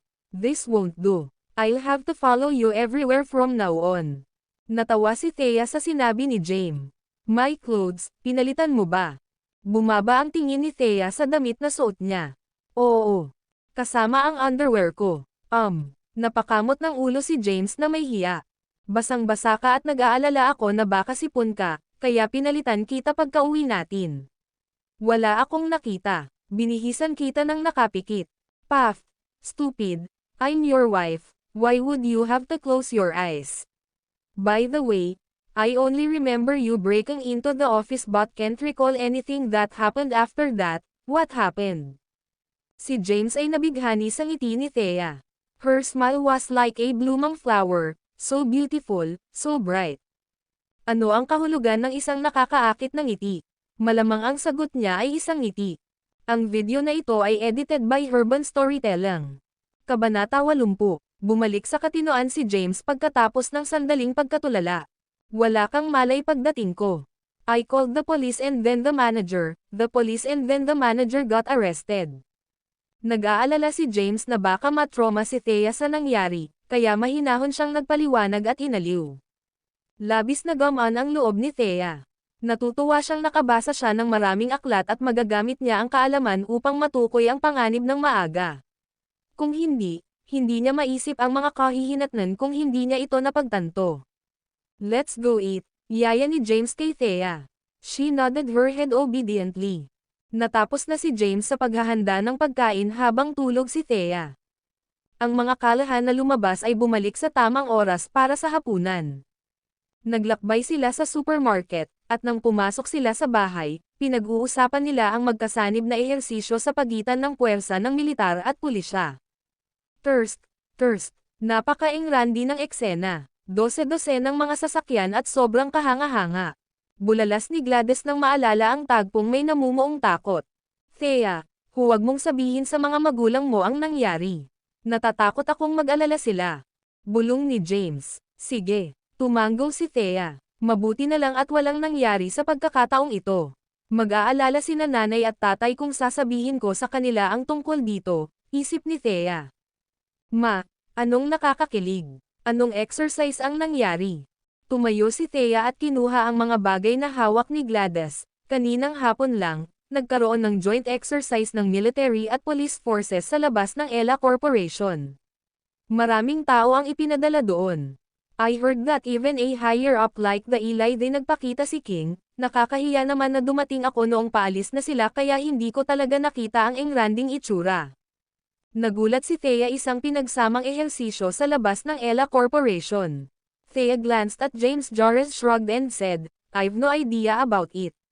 Wala akong nakitang joint military police exercise nang ibalik kita. Hindi na masyadong nag-isip si Thea. Mom, Dad, dinner is ready. We were waiting for you both to come home and eat together. Pumasok ang pamilya sa bahay. Agad na pumunta si James para ihanda ang mga plato at kagamitan. Habang kumakain, Puff, are you trying to kill me, James? Hindi mo ba alam na masama ang pakiramdam ko kamakailan at hindi makakain ng maanghang na pagkain? Bakit dinagdagan mo pa ng sili? Iniluwa ni Alisa Myers ang pagkain sa mesa at nagreklamo. Are you complaining na sobrang maanghang? Saka bakit hindi ka magluto? James kindly prepared the meal and waited for us to eat together, yet you're being picky. Inilapag ni Gladys ang kanyang mga gamit at pinagalitan siya. Mabilis na pinigilan ni David si Alisa. Nanay. Naagrabyado si Alisa at maluha-luha na siya. Dati, napakabait ng biyenan niya sa kanya, pero ngayon ay nagsasalita siya para sa manugang na ikinasal sa kanilang pamilya. Mag-iingat ako na huwag magdagdag ng masyadong maraming sili sa hinaharap. Humingi ng tawad si James. Ayaw niyang magkaroon ng matigas na relasyon sa pagitan ng pamilya dahil magugulo ito kay Thea. Kumain ka sa labas kung sa tingin mo ay masyadong maanghang. Dinampot ni Gladys ang kanyang gamit at naglagay ng kapirasong karne sa plato ni James na may ngiti sa labi. James, bumisita ako sa ilang lugar at nakakita ng ilang magagandang lokasyon na may makatwirang presyo. Mayroon kaming sapat na pera para magbukas ng klinik. Magagamit namin si Thea para i-advertise ang aming serbisyo. Kahit si Thea ay nagawang mabawi ang kanyang magandang hitsura, kaya ito ay tiyak na makaakit ng maraming customer. Tiyak na magkakaroon tayo ng magandang negosyo. Napaka-helpless ni James dahil hindi siya interesadong magbukas ng klinik. Pag nagbukas ang klinik, tiyak na pumila sa klinik ang mga mayayamang figure na iyon. It'll make me lubhang abala. Isip ni James. Ang video na ito ay edited by Urban Storytelling. Kabanata 81. Ngayon, gusto na lang niyang manatili sa tabi ni Thea at masiyahan sa masayang buhay. Mom, we can make plans for it next time. Hindi ba nabanggit ni David na gusto niyang bumili ng kotse? Kaya huwag muna nating gamitin ang pera para ibili siya ng sasakyan. At saka, kung gusto kong magbukas ng klinik, nag-ipon ako ng kaunti sa mga nakaraang taon, na dapat sapat na. Isang matingkad na ngiti ang sumilay sa mukha ni David, at dali-dali niyang hinikayat, Nay, tama si James. Kumuha muna tayo ng bagong kotse. Isang marangyang kotse. Kailangan kahit $1,000,000 lang para magmukhang maganda kapag nasa labas tayo, ito. Kaagad, sa halip na basura, sinimulan siyang tawagin ni David na James dahil nagsalita ang huli para sa kanya. Tumango si James. Yep, I won't be needing the money. By the way, Thea seems to be very interested in fashion design. Why don't we start a clothing company instead of a clinic? The commercial city will be looking for foreign investments. Maaari akong magrente ng isang gusali ng opisina bilang punong tanggapan ng kumpanya sa murang halaga sa pamamagitan ng ilang koneksyon. You're spouting nonsense. I heard that the commercial city aims to become a global financial center. The rent and tenancy agreement fees are ridiculously expensive. Do you even know how much money is needed to start a company? Wala akong anumang koneksyon, at wala rin kaming pera. Kaya paano tayo magsisimula ng isang kumpanya? Agad namang hinawakan ni Thea si James at pinutol. James smiled and reassured her, as for money, I'll figure out something. We can take out loan or even borrow. If it is something you like, I want to support you. Do you remember the place I took you to last time, ang House of Royals? To tell you the truth, isa sa akin ang may-ari ng House of Royals. Mga kasama sa militar, nakipaglaban kami sa isa't isa sa pamamagitan ng mga sitwasyon sa buhay at kamatayan. Gayunpaman, mas mabilis siyang umakyat sa mga ranggo at umabot sa isang napakataas na ranggo habang ako ay nanatiling isang normal na sundalo. Maaari akong humingi ng tulong sa aking kaibigan upang ang mga alalahaneng ito ay hindi maging isang problema. Ano? Kaibigan mo ang may-ari ng House of Royals. Nanlaki ang mata ni Gladys. Ang House of Royals ay ang pinakamarangyang villa sa Kensington. Ito ay sumasaklaw sa isang lugar na 30 acres at ang mismong kahulugan ng maluho. Ang pagkakakilanlan ng may-ari ng House of Royals ay palaging isang misteryo. Ang mga alingaw-ngaw ay na ang lugar ay hindi isa kung saan maaari kang manirahan kahit na mayroon kang pera. He used to be my military comrade, but now he is settling some affairs abroad and had temporarily handed the House of Royals to me. Thea, I want to hold our wedding there and make you the happiest bride in the world. Tumango si James. Hailey all night. Bago pa matapos magsalita si Thea ay tumawa ng masaya si Gladys at pinutol siya, gawin mo na. Sa House of Royals idaos ang kasal. You better hold it soon. How about on the old man's birthday? I heard the old man is spending 30 million to rent the Kensington Hotel upang ipagdiwang ang kanyang ikawalong kaarawan ay daraos namin ang kasal sa parehong araw sa pinakakaakit-akit at engranding lokasyon ng Kensington.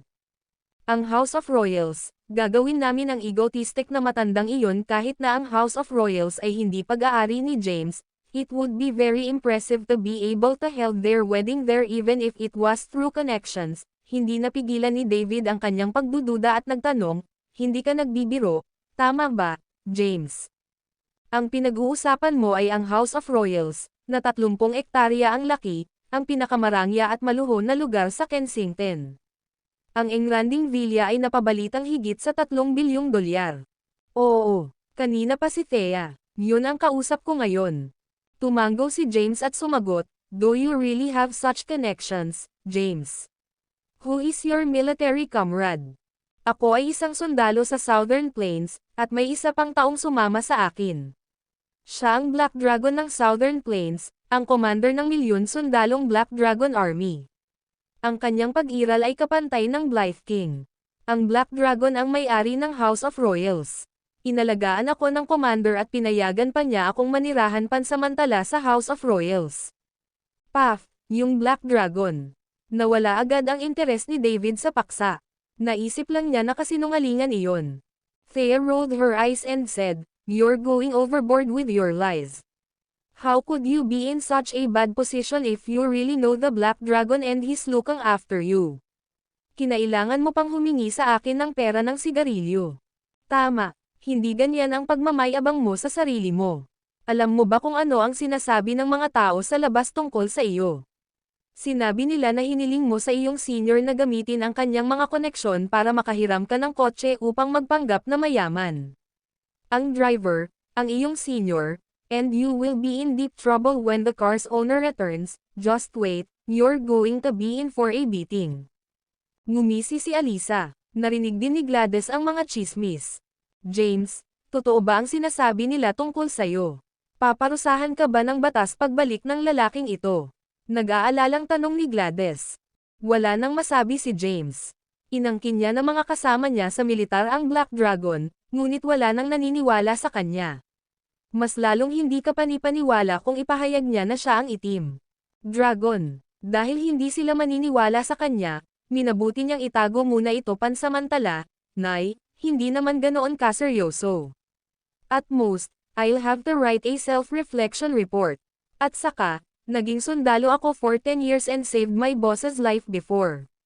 We've also got a solid friendship kaya hindi naman talaga big deal ang paghiram ng kotse niya, napakamot siya sa ulo at nagpaliwanag. Nakahinga ng maluwag si Gladys at tinapik ang kanyang dibdib. That's good. By the way, is it really possible to hold your wedding at the House of Royals? It wouldn't cause any trouble, right? It's absolutely possible. The House of Royals is the Black Dragon's residence. He is abroad for some business right now and will not be coming back anytime soon plus, I really am acquainted with him. We even went on a mission love affair about 8 years ago, kahit matagal na yon, very loyal naman si Lo, palagi siyang pumapayag sa mga hiling ng mga sundalo niya basta wag lang sobra. Maaari kang magtanong sa paligid kung hindi ka naniniwala sa akin siya ay may reputasyon ng pinahahalagahan at inaalaga ang mabuti ang kanyang mga sundalo. Muling pagtitiwala ni James sa kanila. Kumatok, kumatok, kumatok. Biglang, ang tunog ng katok ay nagmula sa pinto. Ang pamilya ni Howard ay nagpakita sa pinto na may bagong share transfer agreement. Ang video na ito ay edited by Urban Storytelling. Kabanata 82. Kinuha ni Leigh ang 20% ng mga bahagi ng pamilya at inalok ito sa pamilya ni Benjamin. Inutusan din niya na talikuran ni Howard ang kanyang posisyon bilang executive chairman at dapat siyang patawarin ng pamilya ni Benjamin. Kailangang imbitahan si Thea pabalik. Kung hindi, masisipa si Howard sa Callaghans. Kaya naman, naghanda siya ng mga regalo at muling ipinakita sa bahay ni Thea. Sa pagkakataong ito, wala masyadong tao ang sumabay sa kanya. Tanging ang pamilya ni Howard, sina Jolie, Tommy, at Megan ang sumama sa kanya. Lahat silang apat ay may hawak na regalo sa kanilang mga kamay. Marahang kumatok si Howard sa pinto. Nag-uusap ang pamilya ni Thea habang kumakain. David, buksan mo ang pinto, utos ni Gladys. Okay. Ibinaba ni David ang kanyang mga kagamitan at tinungo ang pagbukas ng pinto. Nang makitang pamilya iyon ni Howard, agad niyang tinanggap ang mga ito nang nakangiti. Uncle, what brings you here? Please come in. Lubhang nadismaya si David na tumanggi si Gladys na bumalik sa Callahan's. Malapit na siyang mawalan ng trabaho at walang trabaho. You could have come without bringing gifts. By the way, kumain ka na ba? We're having dinner right now. You should come and join us. Lisa, ano pang hinihintay mo? Bilisan mo at ipaghanda mo na sila ng mga ulam. Sigaw ni David habang inaakay ang pamilya ni Howard sa bahay. Tumayo si Benjamin at binati, Howard, Jolie. Seryoso ang ekspresyon ni Gladys at biglang ibinaba ang kanyang mga kagamitan, tinitigan ang pamilya ni Howard na pumasok sa bahay. Anong ginagawa mo dito? Mom, how about you don't say too much? Si Uncle has personally came to visit us. What is with your attitude? Napapanahong sabi ni David. Tumahimik ka, sigaw ni Gladys. Hindi nagalit si Howard at nakangiting sinabi, Benjamin, Gladys. Naparito ako para humingi ng tawad, alam mo namang malapit ng ipagdiwang ni tatay ang kanyang ika-8 kaarawan. Hindi ba't makabubuting magkasundo kaming pamilya? Sinabi pa ni tatay na ibibigay niya kay Benjamin ang 20% ng aming. Seryoso, natuwa si David. Tito, Auntie, huwag kang tumayo dyan at maupo ka. James, anong ginagawa mo? Bumangon ka at ibigay mo na sa kanila ang upuan mo. Nagliwanag ang ekspresyon ni Alisa nang marinig niya ang mga ito habang inihahanda ang mga kagamitan. Nagmamadali niyang inaliw ang mga ito. Naghanda si James para bumangon. Umupo ka, utos ni Gladys. Agad na umupo ulit si James. Anong problema? Natatakot ka na hindi papayag ang Celestial Group na makipagtulungan sa Eternality kung wala si Thea. Pinalayas ng matanda ang pamilya namin sa Callahan sa harap ng napakaraming maimpluwensyang tao. 20% of the family shares. What's na ibigay mo sa amin at bawiin bukas? Pinandilatan ni Gladys ang pamilya ni Howard at sinabing walang pakialam PERCENT ng mga bahagi ng pamilya ay lubhang nakatutokso. Ito ay katumbas ng 100 milyon sa mga ari-arian. Gayunpaman, nagpakasal si Gladys sa Callahan sa loob ng 1 dekada at lubos na pamilyar sa karakter ni Lex. Kaya posibleng ibigay niya ito sa kanila ngayon at alisin ito kapag nagalit muli siya balang araw. Mama, itigil mo na to. Mom, 20% of the shares. Kahit ayaw mo, isipin mo kami. Malapit na kaming magka-baby ni David. Dapat isipin mo lang ang apo mo. Labis na balisa sina David at Alisa sa inaasal ni Gladys. Thea, I'm sorry.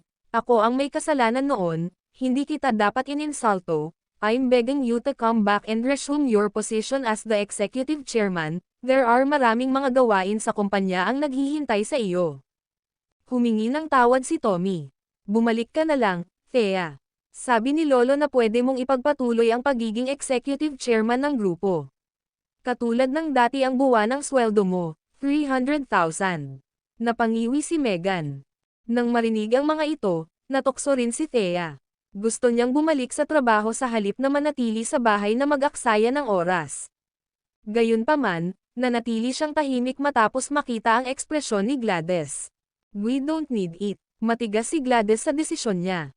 Hindi niya gustong bumalik sa Callahan's para lang manlay.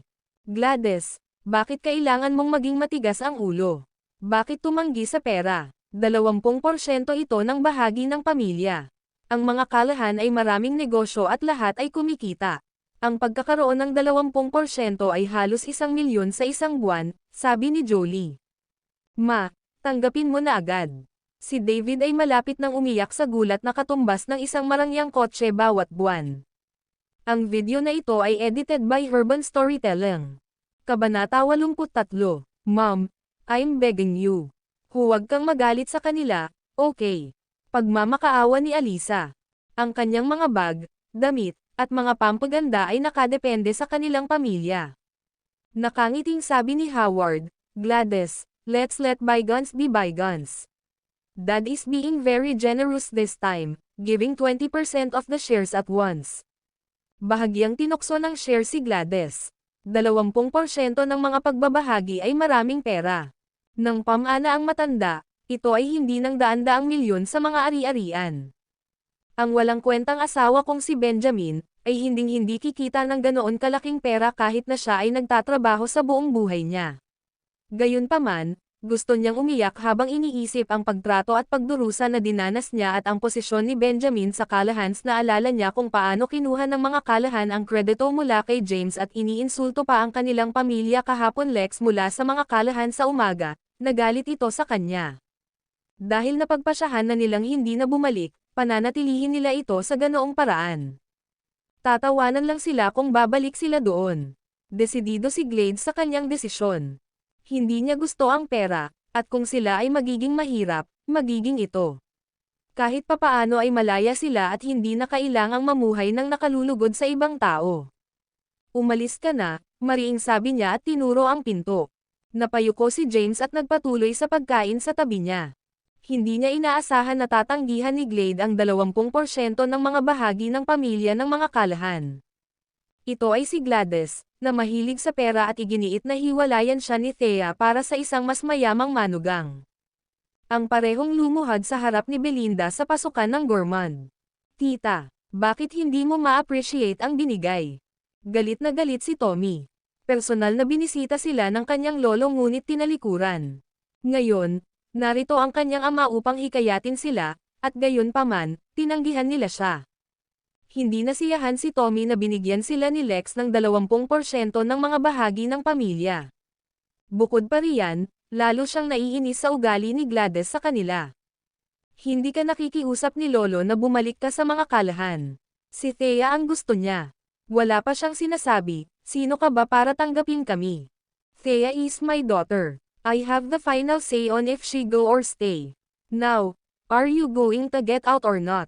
Sigaw ni Gladys. Tumayo siya, naglabas ng wally, at hinabol ang pamilya ni Howard palabas ng pinto ng malakas. Sinara niya ang pinto sa labas ng pinto.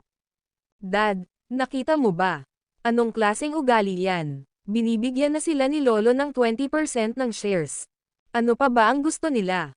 Napakaliit ba nito para sa kanila? Masyado silang matako. Galit na nagmura sina Tommy at Mandy. Tama na, balik muna tayo.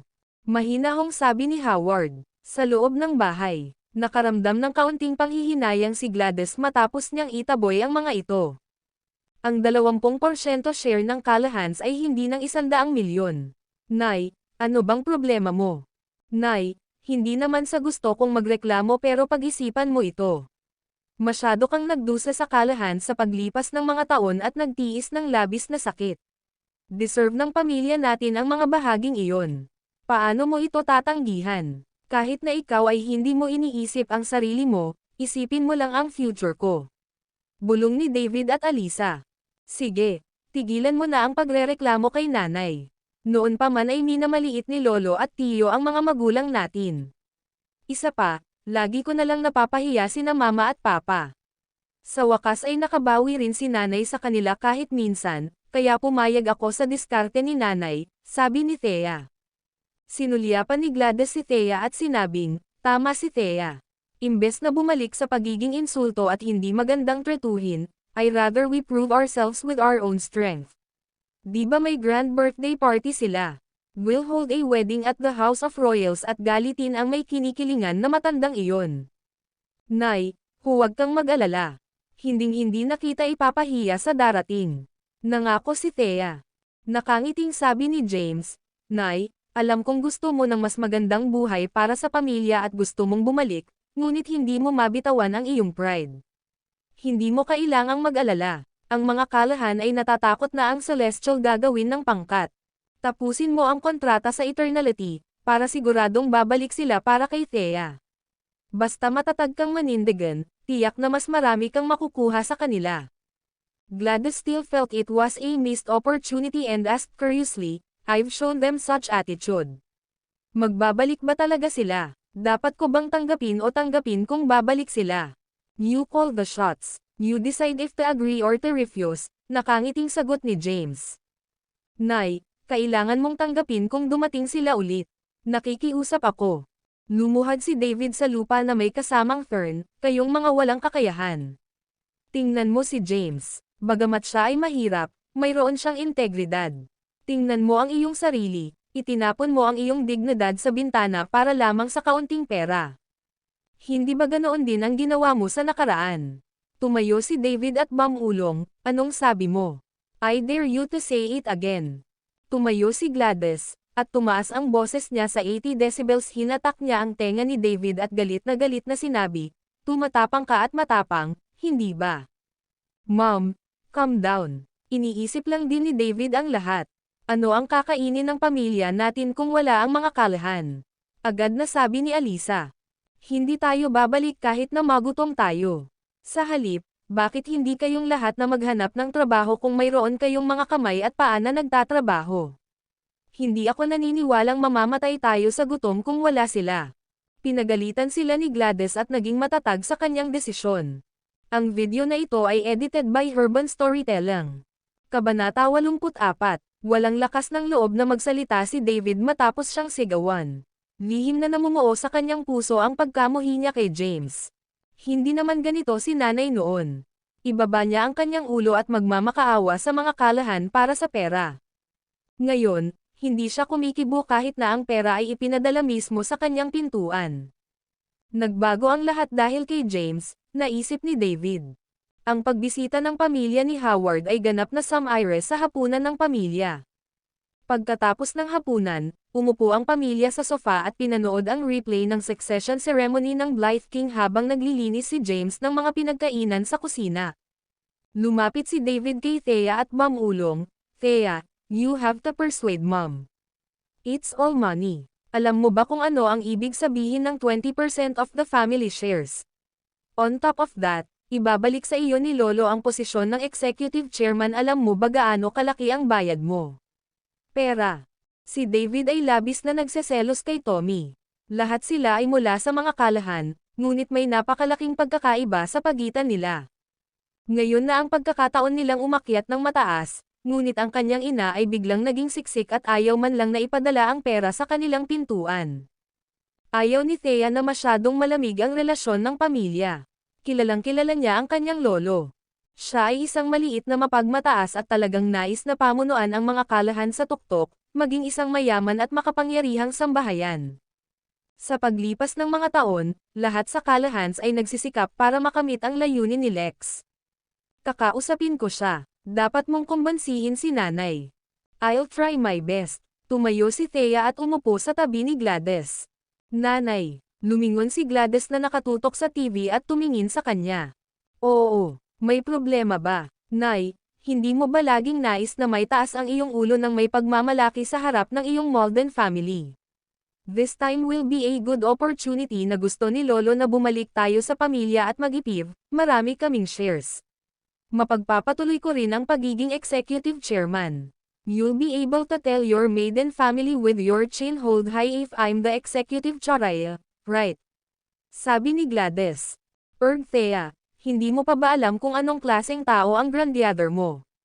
Nagiging mapagbigay siya ngayon dahil kailangan mo siya. Kapag hindi ka na mahalaga sa kanya, tatanggalin ka niya. Kukunin niya, ibalik ang shares na ibinibigay niya sa amin sooner o mamaya. It's a matter of the future, and we can figure out something when the time comes. Thea tried her best to persuade her.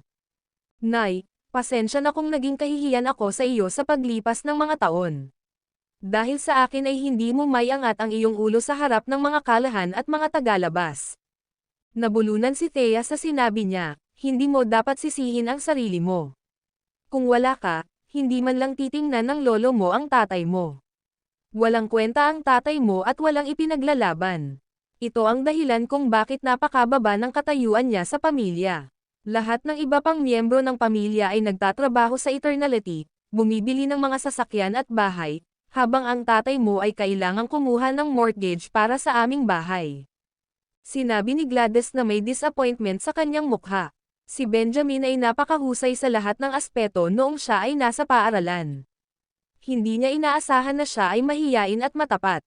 Siya ay isang manager, Ngunit siya ay tumanggi na masangkot sa pangho-hold up. Mama, balik na tayo.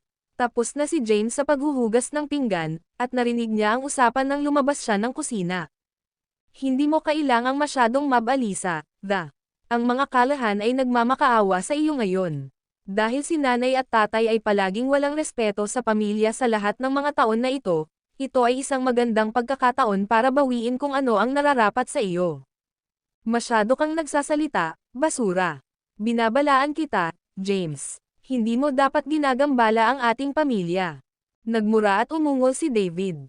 Noong una, medyo may mabuting kalooban si David kay James dahil tumulong siya para hikayatin si Gladys na bilhan siya ng kotse ngayon, galit lang siya sa kanya. Umupo si James, kumuha ng sigarilyo, at sinindihan. Inabot din niya ang isa kay Benjamin na nakatutok sa panonood ng TV. Dad, have a cigarette. Ang video na ito ay edited by Urban Storytelling. Kabanata 85. Kinuha naman ito ni Benjamin at sinulyapan si Gladys. Pagkatapos, tumayo siya at pumunta sa balcony para manigarilyo. Hindi rin talaga naabala si James. Huminga siya ng malalim at ibinuga ang usok sa kanyang ilong. Since you want to fight for some benefits, you might as well get a little more. Trust me, Mom. Kapag bumalik sila ulit, dapat direktang humingi ng kalahati ng shares ng Calahans. You can go back if they agree, at kung hindi, hindi ka na babalik. Walang pakialam na sabi ni James, anong klaseng kalokohan yan? Alam mo ba kung gaano kalaki ang negosyo ng pamilya ng mga Calahan? Alam mo ba kung magkano ang 50% ng family shares? Saway ni David. James, huwag mo nang dagdagan ang gulo, sambat ni Thea. Sa hindi inaasahang pagkakataon, itinuwid ni Gladys ang kanyang likod at sumang-ayon. I think what James said makes perfect sense. They'll have to give 50% to persuade me. After all, I don't really care to go back. I'll only consider if mag-aalok sila ng 50%. Titiyakin niya na tayo ang may huling say sa Calahans. Nay, imposible yan. Hinding-hindi papayag si Lolo. Tama, Mom. 20% is more than enough. Isipin mo, that's worth more than $1 million per month. Plus, Thea will also get her salary. Our family will able to afford a villa in less than 8 taon. Napailing din si Gladys. Pinutol ni James, Nay, dapat maging matatag ka sa iyong desisyon. Ito ang pinakamagandang pagkakataon para itaas mo ang iyong katayuan upang maging isa sa mga pipiliin sa Calahans. Hindi ka magkakaroon ng mas magandang pagkakataon kung palalampasan mo ito, oras. 50%. Sobra na ba ang hihingin? Sa tingin mo papayag ba ang matanda? Nagdududang tanong ni Gladys. Sigurado akong alam mo ang impluwensya ng Celestial Group sa Kensington. Isa lang sila sa mga subsidiary ng Yates mula sa kabisera. Ang market value ng Celestial Group lang ay 100 bilyon, kaya may isip mo ang pinagsama-samang halaga sa merkado ng lahat ng negosyo ng Yates na ibinibigay. Tungkol sa mga Calahan, ang kanilang kabuuang mga asset na idinagdag ay aabot lamang sa halos $1 bilyong. Bukod pa rito, karamihan sa kanila ay mga fixed asset. Ang isang kontrata sa mga Yates ay magagarantiya ng mabilis na pagtaas ng mga ari-arian ng mga Calahan. Bagamat si Lolo ay matigas ang ulo, hindi siya tanga. Ipinaliwanag ni James na huminto sandali si James at nagpatuloy, ang komersyal na lungsod ay isang high-end na komersyal at pinansyal na sentro na hindi kapani-paniwalang mahirap para sa isang maliit na negosyo tulad ng mga Calahan na pasukin, ngunit ipinagmamalaki ni Lolo upang masiyahan ang kanyang kaakuhan. Pinangarap niyang gawin ang si Calahans ay isang mayaman at makapangyarihang pamilya na may kakayahang pumasok sa komersyal na lungsod. Ayaw niyang mawalan ng pagkakataon na maging backbone ng Yales. Sa makatuwid, kailangan niyang bumalik si Thea upang mamahala sa pakikipagtulungan ng mga Calahan sa Celestial Group upang matiyak ang isang pangmatagalang partnership. Isa-isang sinuri ni James ang mga kalamangan at kahinaan, na gumawa ng mga makatwirang argumento na kumbinsi ang lahat sa kanyang mga salita. Kaya, hanggat nagpapatuloy si Thea bilang executive chairman ng Eternality, ang mga Calahan ay magkakaroon ng pagtaas sa mga order at mga ari-arian. Tiyak na magagawa ni Lolo ang matematika. Agad namang nagpasya si Gladys matapos marinig ang pagsusuri ni James. Sige, kung ganon, hihingi kami ng 50%. Ikaw ang pinakamagandang manugang at ang tagapagligtas ng pamilya natin. Hindi naman mababaliw at walang status ang pamilya natin kung may utak kagaya si Benjamin. Bahagyang ngumiti si James, samantalang si David, pagbabanta, sana ay kapaki-pakinabang ang iyong payo, kung hindi, hindi kita ililibre kung mawawala ang 20%. Matapos subukang takutin si James, mabilis na lumingon si David kay Gladys na nakangiti. Mom, seeing that we're about to get 50% of family shares and will be rich very soon, what about the car? Gladys gladyed at David. David turned to James and motioned for him to persuade Gladys. Ngumiti si James at sinabing, Mom, David is right. Our family does need a better car. You'll be able to have your head high when you return to your parents' house, right? Yeah, that does make sense. Kakailanganin nating bilhin iyon. Bukas na, sabi ni Gladys habang tumatango. Napatingin si David kay James nang may pasasalamat. Hindi bababasa siya ay lubos na kapaki-pakinabang. Ngumiti ng mahina si James. Pinakamalasakit ni Thea ang kanyang pamilya at inuna niya ang opinyon ng kanyang pamilya. Everything he did was to make the family a little more harmonious. He glanced at Thea and noticed a smile on her face na kahit siya mismo ay hindi niya napansin. It was a subconscious smile out of happiness. He was willing to do anything para mapasaya si Thea. Ang video na ito ay edited by Urban Storytelling. Kabanata 86. Sa ilang salita, nalutas na ni James ang panloob na mga salungatan sa loob ng pamilya ni Thea. Sa gabi, Thea's room. Thea's lying on her bed and turned to look at James, sleeping on the floor. Bumilis ang tibok ng puso niya habang iniisip ang nangyari noong araw na iyon. James, malamig ba sa sahig? Ha? Oh, it's alright. Malalim ang iniisip ni James tungkol sa moonlit flowers on Cliffside's edge at Black Rose nang bigla niyang marinig ang boses ni Thea at instinctive na sumagot. Pagkatapos ay maaari kang magpatuloy sa pagtulog sa sahig. Galit na lumingon si Thea.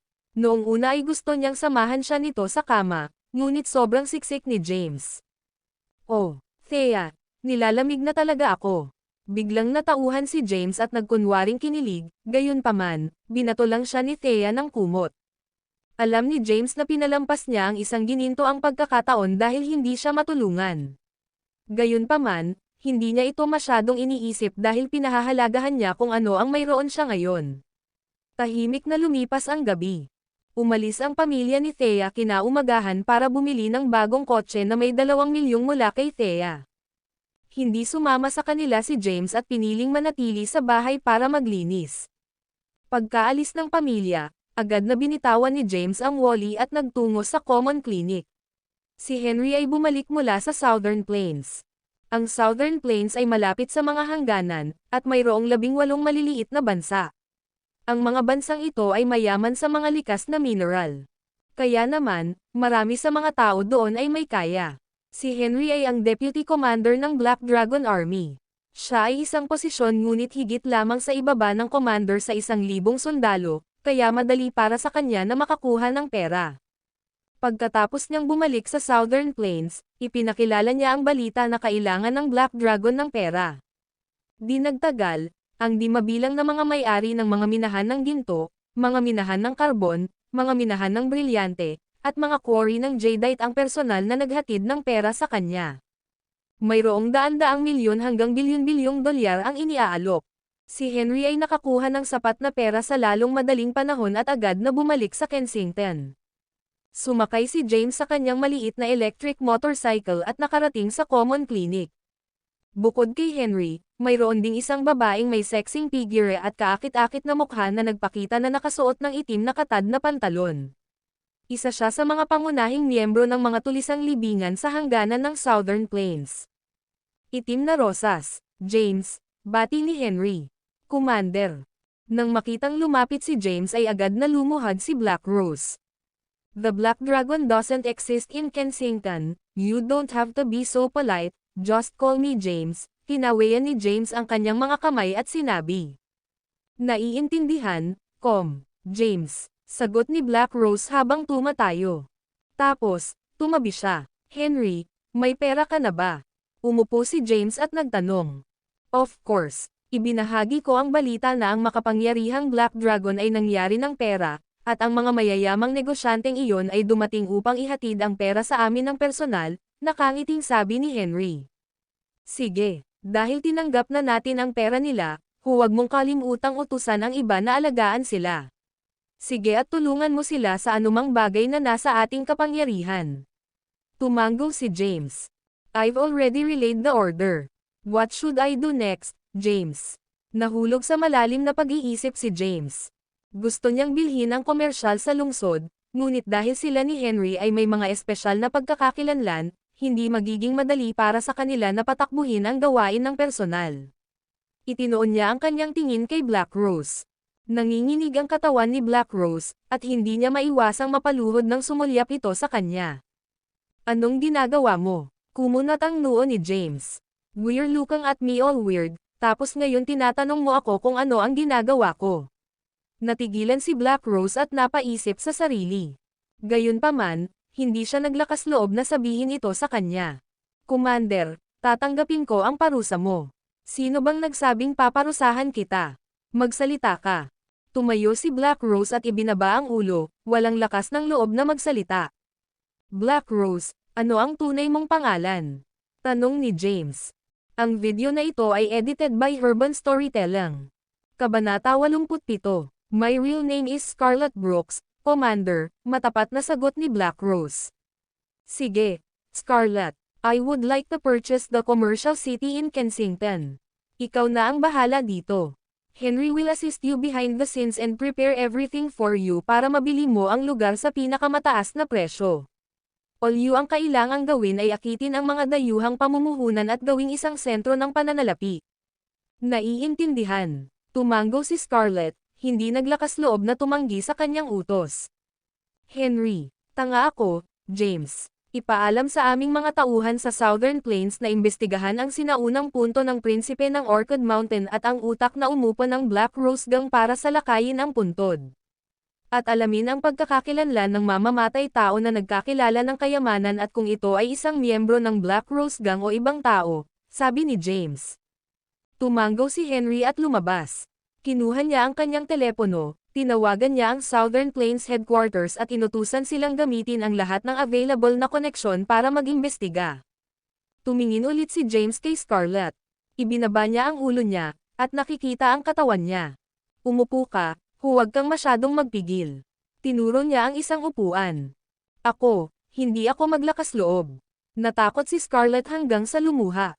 Ang lalaking nauna sa kanya ay ang Black Dragon na tumanggap sa 18 bansa sa mga hangganan at namumuno sa milyong sundalong Black Dragon Army. Hindi siya nang ahas na umupo sa harapan niya. I already told you, the Black Dragon doesn't exist in Kensington. James lang ako dito. Okay, James. Binawi ni Scarlett ang nanginginig na labi at binigkas ang pangalan nito. Pagkatapos, umupo siya sabihin sa akin kung ano ang nangyari sa sinaunang libingan. Tanong ni James. Okay, tumango si Scarlett at nagpaliwanag. Mga 3 buwan na ang nakalilipas, nakatanggap sila ng bayad sa trabaho at isang mapa para pagnakawan ang isang sinaunang libingan. Pagkatapos nito, gumugol sila ng 1 buwan sa pagsasaliksik bago tuluyang pumasok sa sinaunang libingan. Dumaan sila sa serye ng mga bitag at nakarating sa kailaliman ng sinaunang libingan. Sa loob ng isang kristal na kabaong, nakita nila ang isang sinaunang kahon na may susi. Biglang nag-malfunction ang lahat ng kanilang elektronikong kagamitan, at nabigo ang kanilang mga flashlight. Maya-maya, mga hiyawan ang maririnig sa dilim. Siya ang nakita sa sinaunang kahon at nakakita ng figurine na papalapit sa kristal na kabaong. Dahil sa gulat, mabilis niyang kinuha ang kahon, ngunit inagaw ito sa kanya. Nakuha niya ang susi sa loob ng kahon. Di nagtagal pagkatapos makuha ang susi, binaril siya. Wala siyang oras na mag-isip at mabilis na nakatakas sa sinaunang libingan na may susi. Magmula nang mangyari ito, sinubukan niyang subaybayan ang taong nang-agaw sa sinaunang kahon. Nakita niya ang ilang mga pahiwatig at natunton ang mga ito sa Kensington. Hindi ko alam kung sino ang mamamatay tao na ito, ngunit siya ay napakalakas. Tiyak na namatay ako sa sinaunang libingan kung hindi dahil sa aking maliksi at mabilis na reflexes. Si James ay nakinig ng mabuti at sinubukang suriin ang katotohanan ng kanyang mga salita. Pumasok si Henry pagkatapos ipasa ang utos sa Southern Plains Headquarters at marinig ang kwento ni Scarlett tungkol sa nangyari sa sinaunang puntod. Sumulyap si James kay Henry. Maraming taon nang kasama ni Henry si James at agad na naunawaan ang kanyang intensyon. Inilabas niya ang kanyang baril at itinutok ito sa likod ng ulo ni Scarlett. Naging goma ang mga binti ni Scarlett sa takot at agad siyang napaluhod na nakalapat ang makinis na noo sa lupa. Nang inag ang kanyang katawan, at humingi siya ng awa, ay, hindi ko alam kung paano ko nagalit ang commander, ngunit mangyaring iligtas ang aking buhay. Sinulyapan siya ni James at walang pakialam na sinabi, may kasinungalingan ba ang kwento mo? Walang kasinungalingan, commander. Ikinumpas ni James ang kanyang mga kamay, at mabilis na iniligpit ni Henry ang kanyang baril. Okay, maaari kang bumangon. Dahil pumunta ka sa akin para sa proteksyon, maaari kang magtrabaho para sa akin na may kapayapaan ng isip. Tandaan, ito ay Kensington. Walang Black Dragon o Black Rose dito. Ako si James, at ikaw si Scarlett. Kung tungkol sa iyong pagkakakilanlan, kailangan nating gawing mas exaggerated ito kung tutuusin, paano mabibili ng isang ordinaryong tao ang commercial city. Pagkatapos magturo ni James, tumayo na siya at umalis. Sa wakas ay nakahinga ng maluwag si Scarlett matapos siyang makitang umalis. Ang kanyang makinis na noo ay bagbog at dumudugo, habang ang mga butil ng pawis ay natatakpan ang kanyang maputlang mukha. Ngumiti si Henry at sinabing, hindi mo kailangang bayaran. Si James ay hindi nakakatakot gaya ng sinasabi ng mga chismis sa kanya. Sa totoo lang, maganda ang pakikitungo niya sa kanyang mga nasasakupan. Basta't magtrabaho ka para sa kanya ng tapat at huwag mo siyang ipagtaksil, magiging maayos ka. Gayunpaman, kung ipagkanulo mo siya, ang kahihinatnan ay, naiintindihan ko. Mariing tumanggaw si Scarlett. Kumpletuhin na natin ang gawaing iniutos niya. Kailangan nating bilhin ang trade center sa lalong madaling panahon. Ang video na ito ay edited by Urban Storytelling. Kabanata 88. Umalis si James sa Common Clinic. Marami pa siyang dapat gawin. Mayroong dalawang dahilan para sa kanyang pagbabalik sa Kensington, upang bayaran ang kabaitan at maghiganti. Kahit na ang Xaviers, isa sa Great Four, ay inalis at ang mga pinuno ng iba pang 3 pamilya ay patay na, mas marami ang mga tao sa bahay ng mga Caden noon kaysa sa kanila. Maraming mahahalagang miyembro ng pamilya sa loob ng Great Four ang naruroon. Lahat ng nasa villa ng Cadence ay kailangang mamatay. Ang Frosiers, isa sila sa Great Four na sambahayan sa Kensington na may hindi mabilang na negosyo ng pamilya at mga ari-arian na bukod sa 10-10 bilyon. Ang villa ng pamilya ng Frosiers ay marangya at engrandi. Gayunpaman, ang villa ng mga Fraser ay hindi gaanong masigla at masayang tulad ng dati. Sa bulwagan ng villa, mayroong isang kabaong na napapalibutan ng lahat ng 3 henerasyon ng mga Fraser na nakaluhod sa lupa kasama ang isang pari. Dumalo rin ang kanilang pamilya na may magandang relasyon sa mga Caden sa libing ng pinuno ng Frosiers na si Eve. Samantala, sa bulwagan ng ikalawang palapag ng villa, maraming tao ang nagkukumpulan. Ang nasa harapan ay ang panganay na anak ni Eve na si Melvin Fraser. Sa pagkamatay ni Eve, namana ng kanyang panganay na anak na si Melvin ang posisyon bilang padre de pamilya. Bukod kay Melvin, may ilan pang anak na lalaki at babae ni Eve. Sa pagsasama-sama, pinag-usapan nila ang ilang bagay tungkol sa paglilibing kay Eve. Biglang sumigaw ang isang binata na nakasuot ng damit panglibing, "Itay! May problema tayo. Isang napakalaking problema." Biglang napatayo si Melvin at bumeso, "What's with your etiquette? Why are you in such panic?" "Dad, hindi, bilasan mo at tumingin doon." Itinuro ng anak ni Melvin ang hagdanan. Ang lahat ay umikot sa paligid ng thump. Marami sa kanila ang agad na bumagsak sa lupa sa takot. Isang figure ang lumakad sa pintuan, ang lalaki ay nakasuot ng itim na Amerikana at nakasuot ng ghost mask sa kanyang mukha. Di ba ito ang taong pumatay kay Warren at Trent Xavier? Anong nangyayari? Hindi ba nabaril ang mamamatay tao? Bakit siya nagpakita dito? Lumapit sa kanila si James, at ang pamilya ay tumayo at likas na umatras. Ang mga nasa villa ng Cadence, Ang mga umusig sa mga Kayden at nagsunog sa villa ng mga Kayden 10 taon na ang nakararaan, pumunta sa sementeryo ng pamilya ng mga Kayden at lumuhad sa loob ng 10 buong araw. Kung gayon, gamitin mo ang iyong kamatayan para magsisi sa iyong mga kasalanan upang ang iba pa sa pamilya Fraser ay maligtas. Umupo si James sa sofa, tumingin sa mga Fraser, at walang pakialam na sinabi. Pagkatapos ihatid ang mensahe, tumayo si James at umalis sa ilalim ng mga nakakatakot na tingin. Pagdating sa pinto, huminto ulit siya. Nang inig ang lahat sa takot nang huminto ang kanyang mga yapak. Don't forget, 10 buong araw simula bukas ng umaga. Bawal kang bumangon. Walang maliligtas sa pamilya Fraser kung susuwayin mo ang utos ko. Ang boses ni James ay parang kulog na umalangaw sa mga tainga ng mga miyembro ng pamilya Fraser, na nagtanim ng takot sa kanila. Hanggang sa lumabas si James ay nag-react ang mga Fraser sa nangyari. Nawalan ng lakas si Melvin at bumagsak sa sofa. Namutla ang mukha niya, at bamulong, I should have known. Dapat nalaman ko na ang pumatay kay Warren at Trent ay ang taong iniligtas ni Thea mula sa sunog sa villa ng mga Kayden 10 taon na ang nakakaraan. Sino siya? Tinakat pa ni Trent si Thea na alamin ang kanyang pagkakakilanlan ngunit hindi ito nagtagumpay. Sa huli, si Trent. Naisip ni Melvin ang pagkakakilanlan ni Trent. Siya ang Deputy General ng Western Border, isang subordinate ng Blythe King. Nabaril na ng Western Border Patrol ang lalaking nakamaskara ng aswang. Paano kaya siya muling nagpakita? Sino siya? The last remnant of the Caydens. Could Thea's husband, James, be the one she rescued 10 years ago? Naalala ni Melvin na 10 taon na ang nakalilipas, nagkaroon ng anak si Nicholas na pinangalan ng James. Impossible. Umiling si Melvin at itinanggi ang ideya. Ang kasalukuyang asawa ni Thea ay isang retiradong sundalo na walang pera at kapangyarihan. Dad, anong gagawin natin? Ang video na ito ay edited by Urban Storytelling. Kabanata 89. Tay, anong nangyari 10 taon na ang nakakaraan? May kaugnayan ba ang Great Four sa apoy na tumupok sa pamilya ng mga Kayden 10 taon na ang nakalilipas? Sumigaw ang mga miyembro ng pamilya Fraser. This guy was a Grim Reaper.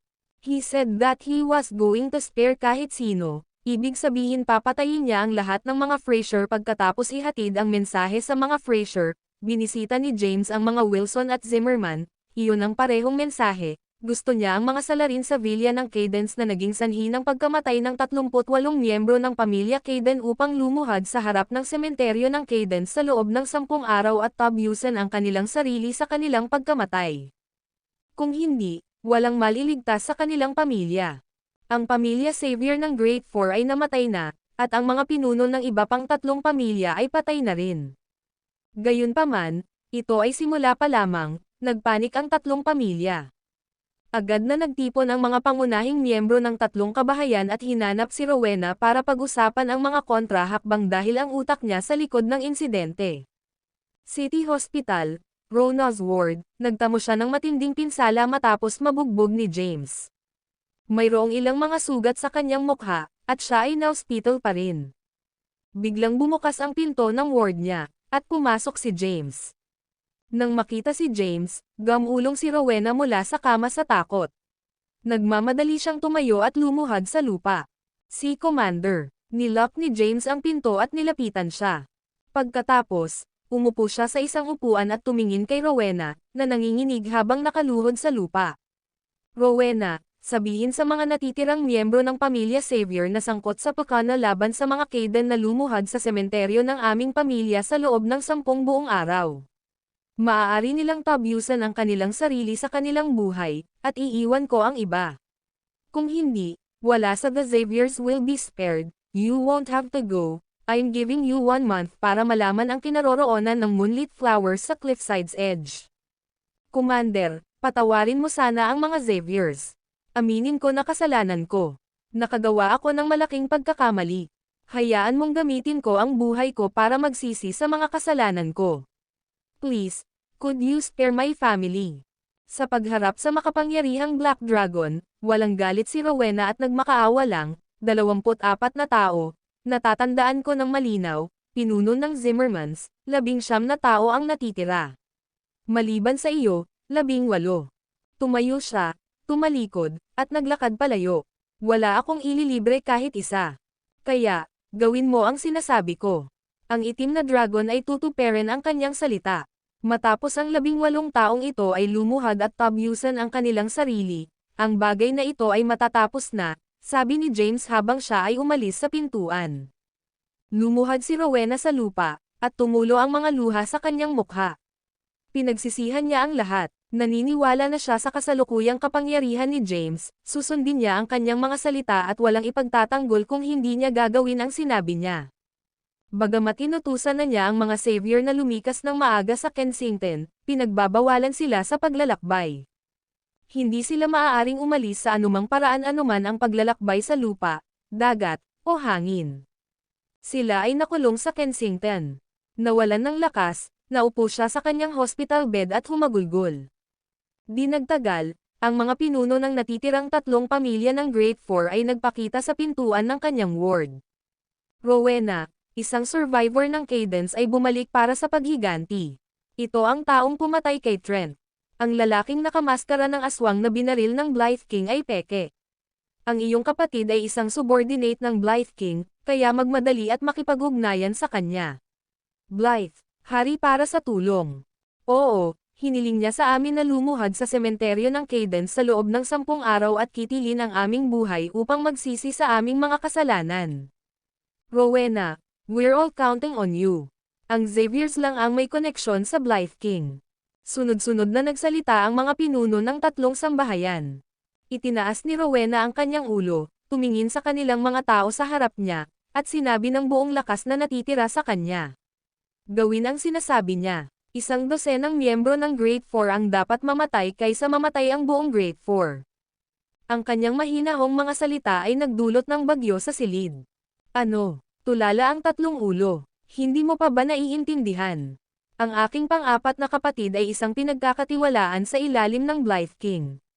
Siya ang deputy commander, at ang kanyang ranggo sa militar ay isang bituin, at tumulong na sugpuin ang pangyayari. Hindi mo ba naiintindihan kung gaano Cathcart ang huling nakaligtas sa mga Caden? Agad namang natigilan ang 3. Mas nakakatakot ba siya kaysa kay Blythe King? Ang Blythe King ay isa sa 5 commander, na nireranggo ang pinakamataas sa Pyramid of Power. Sino ang mas nakakatakot kaysa sa Blythe King? Natarante silang 3 at hindi mo ari kung sino ang nakaligtas sa mga Caden. Hindi sila pinansin ni Rowena, kinuha ang kanyang telepono, at tinawag ang kanyang kapatid na si Hector.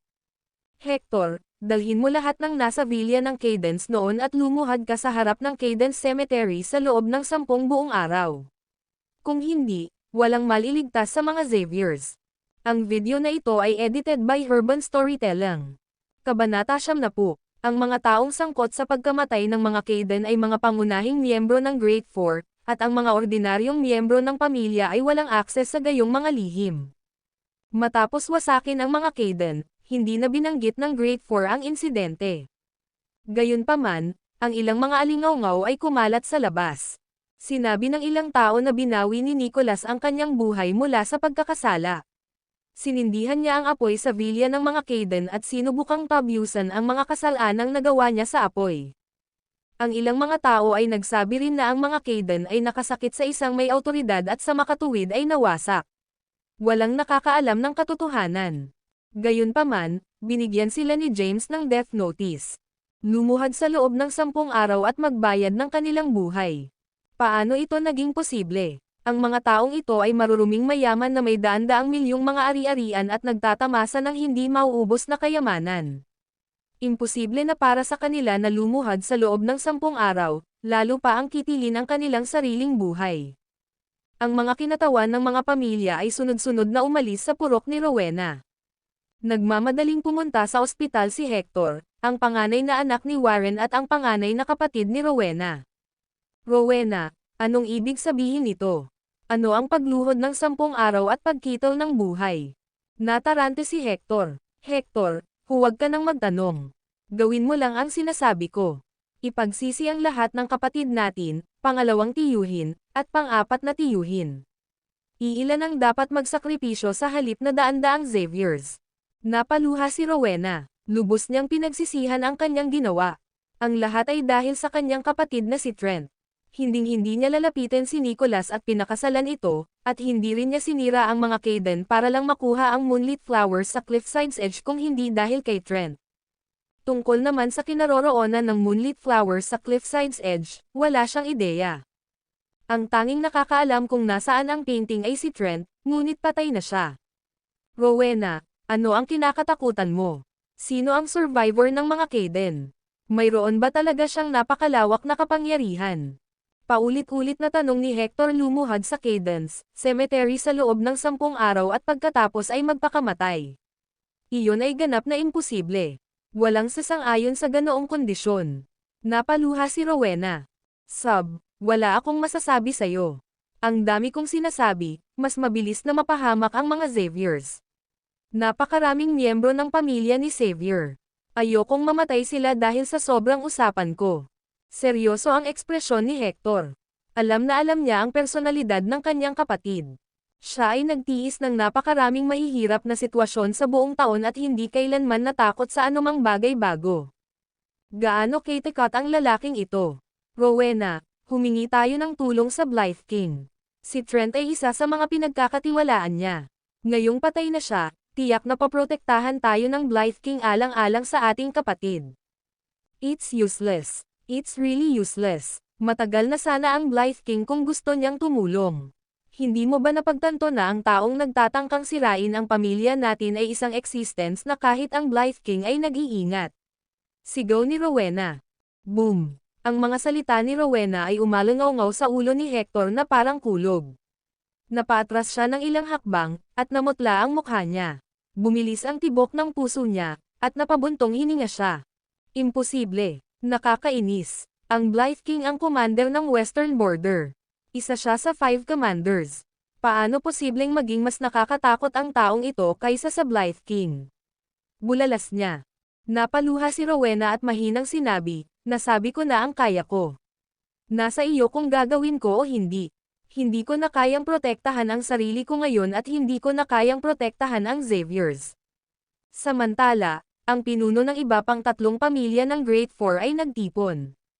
Si Melvin, ang pinuno ng mga Fraser, ay nagtanong na may malungkot na ekspresyon, ano sa palagay mo ang kinatatakutan ni Rowena? Ang mga Xavier ay may malalim na koneksyon sa Blythe King dahil si Trent ang kanyang pinagkakatiwalaan. Kaya, bakit siya natatakot? Walang pakialam na sinabi ni Kelvin Wilson, hindi ako naniniwala sa kanyang bluff. Itong survivor ng Cadence ay hindi posibleng patayin ang lahat ng daan-daang tao sa Wilsons. Ang kasalukuyang pinuno ng mga Zimmerman, si Drake Zimmerman, ay sumang-ayon. Walang dapat ikatakot. I've got a good relationship with Gerald of the Underworld. He has thousands of men under him. I can pay him some money to guard the Zimmermans for a while. Sobra-sobrang hilingin sa kanila na lumuhad sa sementeryo ng mga Kaden sa loob ng 10 araw at pagkatapos ay tabyusan ang kanilang mga sarili sa kanilang buhay. Ngayong patay na ang mga naunang pinuno ng mga pamilya, turn na nila ang bumaril. Bilyon-bilyong ari-arian ang nasa bulsa nila, kaya imposibleng itapon nila ang kanilang pride at lumuhad sa harap ng sementeryo, pati na rin ang pagkitaw ng sariling buhay para magsisi. Nag-usap silang 3 ng mga hakbang para maprotektahan ang sarili. Pagkatapos ng deliberasyon, nagpasya silang lumaban. Ang 3 ay nakipag-ugnayan sa mga tao mula sa mundo sa ilalim ng lupa ng sunod-sunod at gumugol ng malaking halaga sa pagtatrabaho sa kanila upang bantayan ang kanilang mga pamilya. Kumpiyansa sila na kapag nagpakita ang nakaligtas sa mga Kaden, hindi na siya makakalabas ng buhay sa kanilang mga bahay. Ang video na ito ay edited by Urban Storytelling.